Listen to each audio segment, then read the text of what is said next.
ಈಗ ಸುಹಾಸ್ ಶೆಟ್ಟಿ ಮರ್ಡರ್ ಕೇಸನ್ನು ಅಲ್ಲ ನಾವು ಮ್ಯಾಂಡೇಟ್ ಅವ್ರದ್ದು ತಗೊಳ್ಳೋದಕ್ಕೆ ಅವರಿಗೆ ಅಧಿಕಾರ ಇದೆ. ಅವರು ಈಗಾಗಲೇ ಸರ್ಕಾರಕ್ಕೆ ಪತ್ರ ಬರೆದಿದ್ದಾರೆ. ಅದರಿಂದ ಅವರಿಗೆ ಕೊಡಲೇಬೇಕಾದಂಥ ಪರಿಸ್ಥಿತಿ ಇದೆ. ಈಗ ನೀವೇನಾದರೂ ಅಶ್ರಫ್ ಮತ್ತೆ ರೆಹಮಾನ್ ಕೇಸಲ್ಲಿ ಅದು ಕೇಳಿಲ್ಲ, ಎನ್ ಐ ಅವರು ಕೇಳಿಲ್ಲ. ಅಲ್ಲ, ನೀವೇನಾದರೂ ಕೊಡ್ತೀರಾ?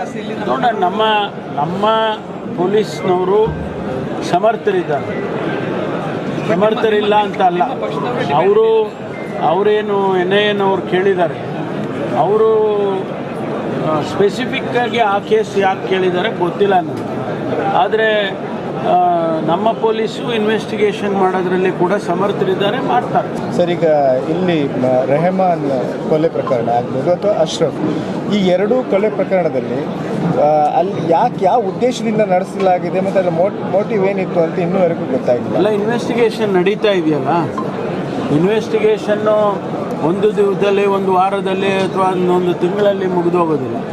ಅದಕ್ಕೆ ನಾವು ಬುಡಕ್ಕೆ ಹೋಗಬೇಕಲ್ಲ, ಇದರ ಎಲ್ಲಿಂದ ಆಯಿತು, ಯಾರು ಇದರ ಹಿಂದೆ ಇದ್ದಾರೆ, ಅದನ್ನೆಲ್ಲ ನಾವು ತಿಳ್ಕೊಬೇಕಾದ್ರೆ ಇನ್ವೆಸ್ಟಿಗೇಷನ್ ಭಾಳ ಥರೋ ಇನ್ವೆಸ್ಟಿಗೇಷನ್ ಆಗಬೇಕು. ಅದನ್ನು ಮಾಡ್ತಾ ಇದ್ದಾರೆ. ಯಾಕಂದರೆ ಒಂದು ಪರ್ಸನಲ್ ರೈವಲ್ರಿಯಿಂದ ಆಗಿದೆ, ಇನ್ನೊಂದು ಕಡೆ ಅದು ಕೋಮು ದ್ವೇಷದಿಂದ ಆಗಿದೆ. ಯಾವುದು ಇದ್ರ ಬಗ್ಗೆ ಗೊತ್ತಿಲ್ಲ ನಮಗೀಗ ಏನು ಹೇಳಕ್ಕೆ ತನಿಖೆ ವರದಿ ಬರೋವರೆಗೂ ಪರ್ಸನಲ್ ರೈವಲ್ರಿಯಿಂದ ಆಗಿದೆಯಾ, ಕೋಮು ದ್ವೇಷದಿಂದ ಆಗಿದೆಯಾ ಏನನ್ನು ನಾವು ಹೇಳೋಕ್ಕಾಗೋದಿಲ್ಲ.